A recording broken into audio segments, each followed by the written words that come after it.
আরে লাইট চলে গেল। বিদ্যুৎ চলে গেছে, কি হবে এখন? ভয় পেও না, বের হওয়ার চেষ্টা করি। যখন হঠাৎ এয়ারপোর্টের মেইন সার্ভার লুপ আটকে গেল, তখন হাজার হাজার যাত্রীর জীবন বিপদের মুখে পড়ে গেল। বড় বড় বিদেশি ইঞ্জিনিয়াররাও হাত তুলে দিয়েছিল। কিন্তু ঠিক তখনই এই আবর্জনা কুড়োনো শিশুটি বলেছিল, স্যার, এটা কোনো ভাইরাস নয়, এটা একটা সিস্টেম লুপ। আমাকে শুধু 2 মিনিটের জন্য সময় দিন, আমি এটা ঠিক করে দেব। এই আবর্জনা কুড়ানো ভিখারির এত সাহস কিভাবে হলো ভেতরে ঢোকার? গার্ডস, এর গলা ধরে বাইরে ছুঁড়ে ফেলো। স্যার, এটা ঠিক করা আপনার কোটি টাকার মেশিনগুলোর ক্ষমতার বাইরে। আর এর চাবি কোনো সফটওয়্যারের মধ্যে নেই, আছে আমার এই ছেঁড়া ডায়েরির ভেতরে। এই পাগলের বাচ্চাটাকে থামাও। এটা যদি একটা বোতামও ভুল চাপ দেয় তাহলে সর্বনাশ হয়ে যাবে। একে ধাক্কা দিয়ে বাইরে বের করে দাও। প্রথমে সবাই তাকে নিয়ে হাসাহাসি করেছিল, তাকে ধাক্কা দিয়ে বাইরে বের করে দেওয়া হয়েছিল। কিন্তু সেই আবর্জনা কুড়ানো শিশুটি পরের 2 মিনিটে যা করেছিল তা দেখে পৃথিবীর সবচেয়ে বড় বড় ইঞ্জিনিয়ারদের পায়ের নিচ থেকে মাটি সরে গিয়েছিল। শেষ পর্যন্ত কি ছিল এই আবর্জনা কুড়ানো শিশুটি সত্য, চলুন জেনে নেই। দুপুর ঠিক 12টা বাজছিল। দিল্লির ইন্দিরা গান্ধী আন্তর্জাতিক বিমানবন্দর তার পুরো গতিতে চলছিল। প্রতি মিনিটে বিশাল বিশাল বিমান রানওয়েতে নামছিল এবং উড়ে যাচ্ছিল। হাজার হাজার যাত্রী নিজেদের গন্তব্যের দিকে এগিয়ে যাচ্ছিল। কারো পরিবারে ফিরতে হবে, কেউ ব্যবসার ডিলের জন্য যাত্রা করছিল। কিন্তু হঠাৎ এক মুহূর্তে সব কিছু থেমে গেল। এয়ারপোর্টের সবচেয়ে সুরক্ষিত সার্ভার রুমে লাগানো ডজন ডজন বড় স্ক্রিন একসাথে কালো হয়ে গেল। এয়ার ট্রাফিক কন্ট্রোল অর্থাৎ এটিসি এর প্রধান মিস্টার খন্নার কানে লাগানো হেডফোন হঠাৎ নিস্তব্ধ হয়ে গেল। তিনি আতঙ্কে চিৎকার করে উঠলেন, হ্যালো ফ্লাইট A1402, আপনি কি আমাকে শুনতে পাচ্ছেন? রিপ্লাই দিন। কিন্তু ওপাশ থেকে কোনো উত্তর এলো না, শুধু এক ভয়ঙ্কর নীরবতা। এটা কোনো সাধারণ প্রযুক্তিগত ত্রুটি ছিল না। এয়ারপোর্টের মেইনফ্রেম সার্ভার পুরোপুরি ক্র্যাশ হয়ে গিয়েছিল। এর সরাসরি অর্থ ছিল মহাবিনাশ। সেই সময় আকাশে 50টিরও বেশি বিমান উঠছিল, যারা রাডার থেকে অদৃশ্য হয়ে গিয়েছিল।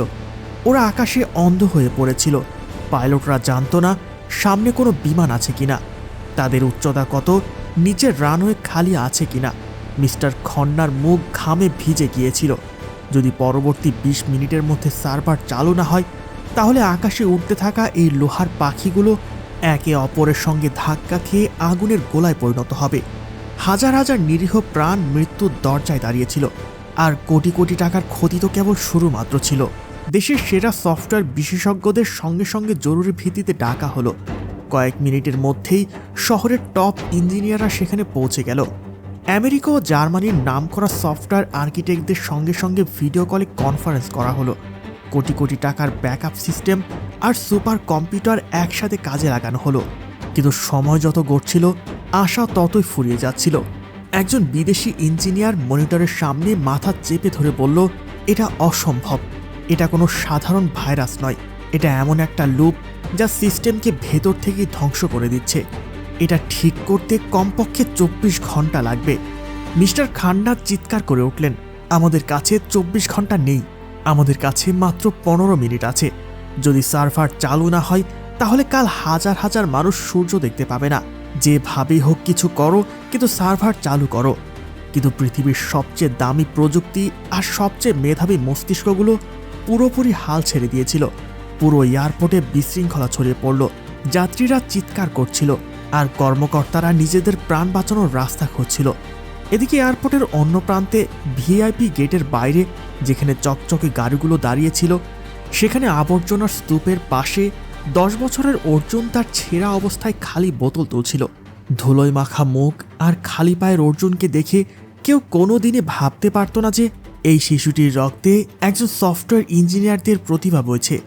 অর্জুন প্রতিদিনই এই এয়ারপোর্টের আশেপাশে প্লাস্টিকের বোতল কুড়াতো। আজও সে সকাল থেকে আবর্জনা তুলছিল।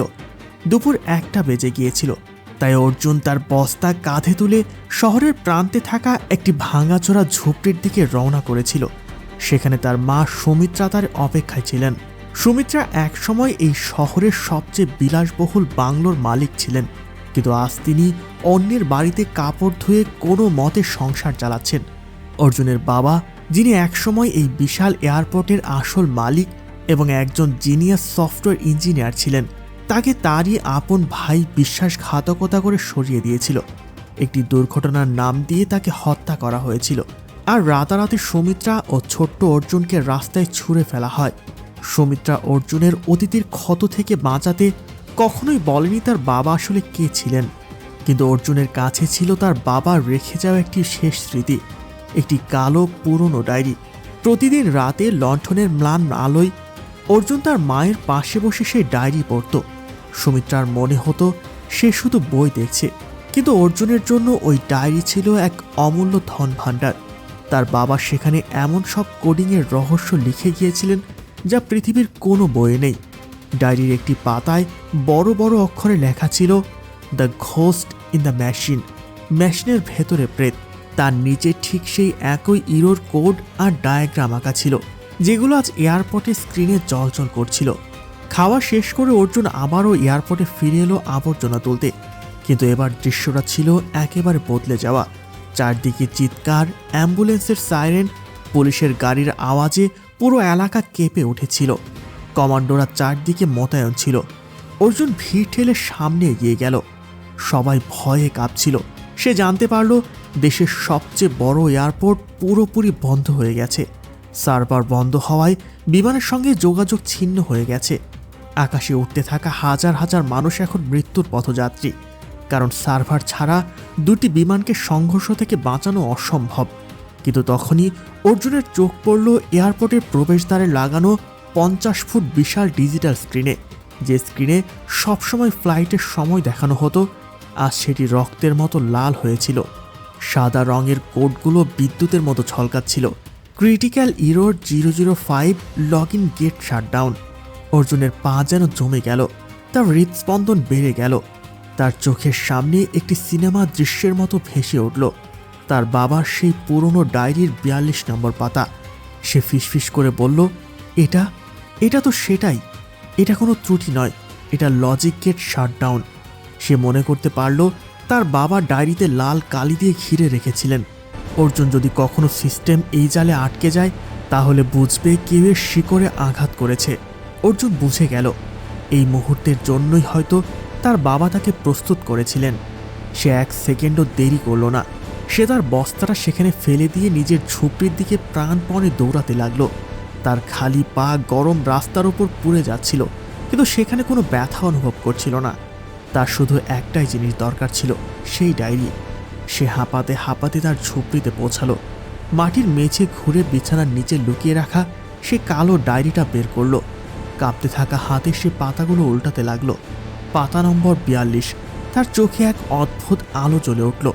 সেখানে তার বাবার হাতে লেখা ছিল, যদি কখনো মেন সার্ভার এই লোপে আটকে যায়, তাহলে পৃথিবীর কোনো অ্যান্টিভাইরাস এটাকে ঠিক করতে পারবে না।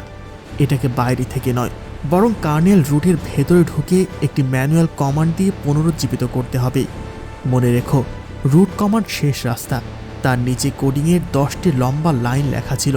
অর্জুন সেগুলোকে একটি মন্ত্রের মতো নিজের মাথার ভেতরে গেঁথে নিল। সে ডায়েরিটাকে তার জামার ভেতরে বুকের সঙ্গে চেপে ধরল আর আবার এয়ারপোর্টের দিকে দৌড়ালো। তার মনে তখন শুধু একটাই কথা, বাবা, আমি কাউকে মরতে দেব না। কিন্তু এয়ারপোর্টের ভিআইপি প্রবেশদ্বারে পৌঁছাতেই একটা ভারী হাত তাকে পেছন থেকে ধাক্কা দিল। এই ভিখারি, কোথায় ঢুকতে যাচ্ছিস? একজন গার্ড চেঁচিয়ে উঠল, এখান থেকে ভাগ। অর্জুন মাটিতে পড়ে গেল। তার কোনোই ঝরে গেল, রক্ত বেরোতে লাগলো। কিন্তু সে আবার উঠে দাঁড়ালো। সাহেব, আমার কথা শুনুন, অর্জুন কাঁপা গলায় বলল। তার কণ্ঠে এক অদ্ভুত দৃঢ়তা ছিল। ভেতরের কম্পিউটার নষ্ট হয়নি, ওটাকে লক করে দেওয়া হয়েছে। আমি জানি ওটা কিভাবে খুলতে হয়। আমি যদি ভেতরে না যাই, তাহলে আকাশের বিমানগুলো একে অপরের সঙ্গে ধাক্কা খাবে। হাজার হাজার মানুষ মারা যাবে সাহেব।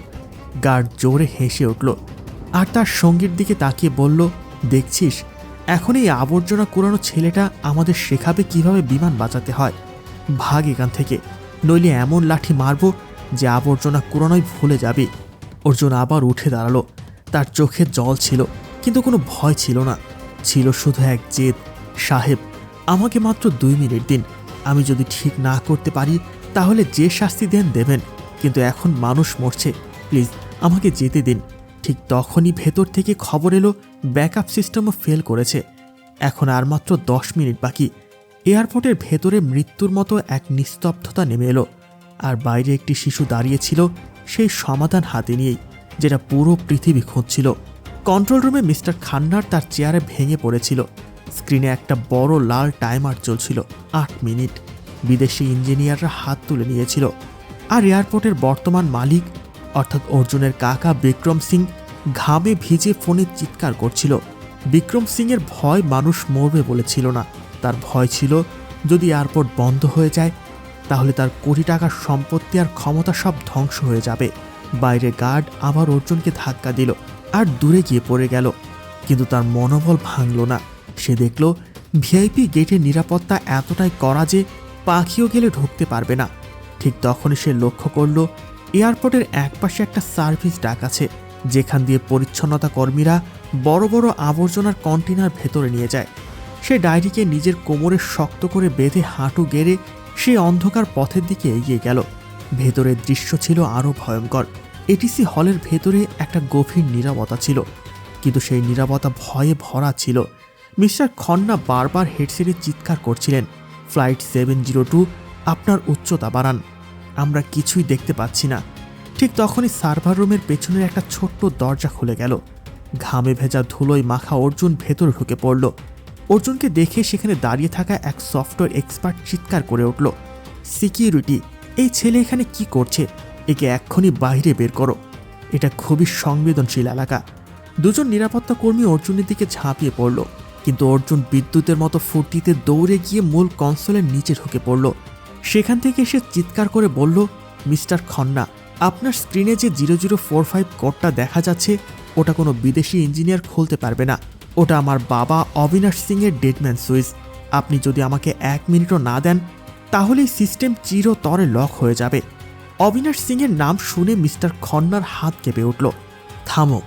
মিস্টার খন্না গার্ডদের ইশারা করলেন, একে ছেড়ে দাও। মিস্টার খান্না ধীরে ধীরে অর্জুনের কাছে এলেন আর তার ময়লা মুখটার দিকে ভালো করে তাকালেন। তার চোখে তিনি দেখলেন সেই পুরনো ঝলক, যেটা বহু বছর আগে এই এয়ারপোর্টের আসল মালিকের চোখে দেখেছিলেন। মিস্টার খান্না জিজ্ঞেস করলেন, তুমি কিভাবে জানো এটা সেফগার্ড কোড? অর্জুন তার বুকে চেপে ধরা সেই ছেঁড়া ডায়েরিটা দেখালো, বলল, কারণ এটা আমার বাবার ডায়েরি। তিনি লিখে গেছেন, যদি কখনো কোনো ভুল মানুষ এই সিস্টেমের দখল নিতে চায় তাহলে সার্ভার নিজেকে এইভাবে লক করে দেবে, যে কোনো সুপার কম্পিউটার ওটা খুলতে পারবে না। বিক্রম সিং ভয়ে চিৎকার করে উঠল, বলল, সব মিথ্যে, এই ছেলে পাগল, একে বাইরে ছুঁড়ে ফেলো। কিন্তু মিস্টার খান্না তার কথা একদম শুনলেন না। তিনি অর্জুনের হাত ধরে সরাসরি তাকে নিয়ে গেলেন সেই সার্ভার রুমে, যেখানে দেশের রাষ্ট্রপতিকেও চেকিং ছাড়া ঢুকতে দেওয়া হয় না। পুরো সার্ভার রুমে এক গভীর নীরবতা নেমে এলো। একদিকে কোটি কোটি টাকার মেশিন, পৃথিবীর সেরা ইঞ্জিনিয়াররা, আর অন্যদিকে একটি আবর্জনা কুড়ানো শিশু যার হাতে একটি ছেঁড়া পুরনো ডায়েরি। অর্জুন কম্পিউটারের সামনে বসে পড়ল, তার ছোট ছোট আঙুলগুলো কিবোর্ডের কাছে এগিয়ে গেল। সে চোখ বন্ধ করল আর তার মায়ের সঙ্গে বসে পড়া ডায়েরির প্রতিটা শব্দ মনে করতে লাগলো। সময় বাকি ছিল মাত্র 4 মিনিট। ইঞ্জিনিয়াররা হাসছিল, তাদের মনে হচ্ছিল এই বাচ্চা কি করবে, এ তো কোনোদিন মাউসও ধরেনি। কিন্তু যেই না অর্জুনের আঙুলগুলো কিবোর্ড ছিল, ঘরের পরিবেশটা যেন বদলে গেল। অর্জুন কমান্ড প্রম্পট খুলল আর সেই কোড টাইপ করতে লাগলো, যা কোনো প্রোগ্রামিং বইয়ে নেই। স্ক্রিনের গতি এত দ্রুত হয়ে গেল যে লোকজন শুধু সাদা রেখা দেখতে পাচ্ছিল।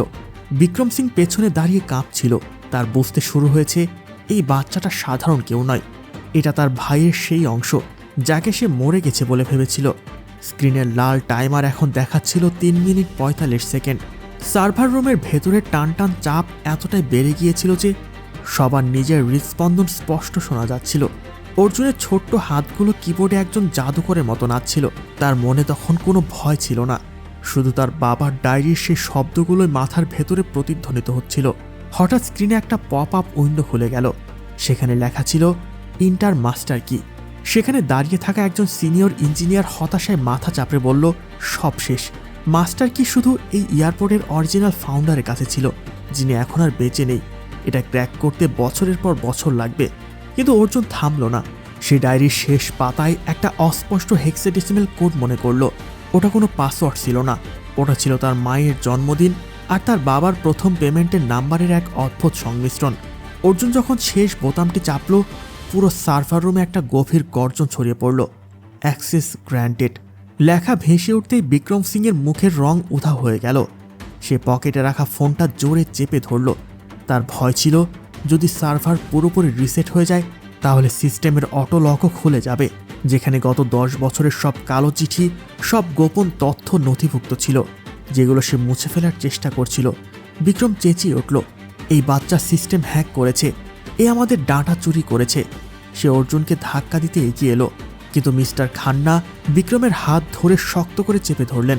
বসে পড়ুন বিক্রমজি, এই বাচ্চা ওটাই করছে যেটা আপনার কোটি টাকার ইঞ্জিনিয়াররা করতে পারেনি। আপনি যদি একে থামান আমি এই মুহূর্তে পুলিশকে ফোন করব। অর্জুন একটা গভীর শ্বাস নিল, তার কপালে ঘামের বিন্দু ঝলমল করছিল। সে শেষ কমান্ডটা টাইপ করল, রিপোর্ট সিস্টেম, ফোর্স বাইপাস ওয়ার্ডস। পরবর্তী 30 সেকেন্ডে পুরো স্ক্রিন কালো হয়ে গেল। বাইরের রানওয়েতে দাঁড়িয়ে থাকা পাইলটরা তাদের ককপিটের জানালা দিয়ে দেখল এটিসি টাওয়ারের আলো একেবারে নিভে গেল। তারপর হঠাৎ করে সব স্ক্রিন সবুজ হয়ে উঠল।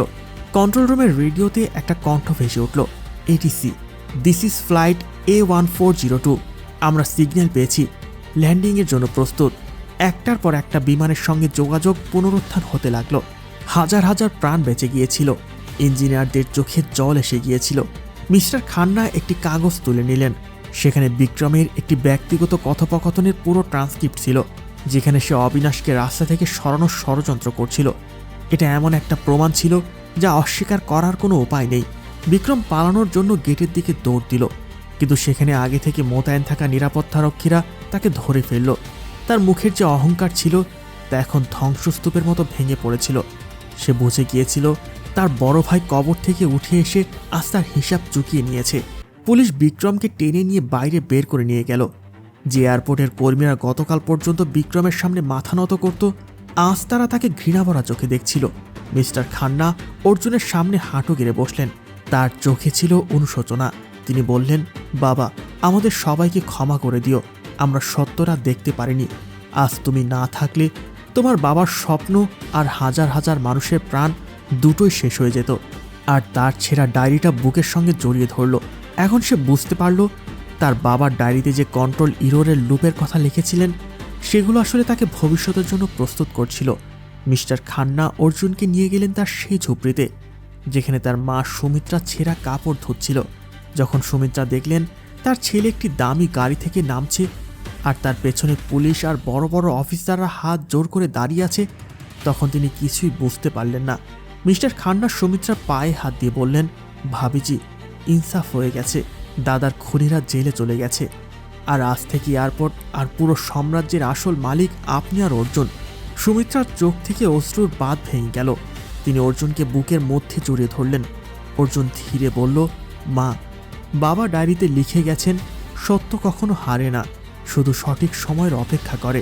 কয়েক মাসের মধ্যেই সব কিছু বদলে গেল। এয়ারপোর্টের বোর্ডরুমে এখন বিক্রমের জায়গায় বসত অর্জুন আর সুমিত্রা। সে প্রথমে সেই আবর্জনা কুড়ানো শিশুদের জন্য একটি ওয়ার্ল্ড ক্লাস স্কুল আর কোডিং সেন্টার বানালো, যেখানে সে নিজেও একদিন আবর্জনা তুলত।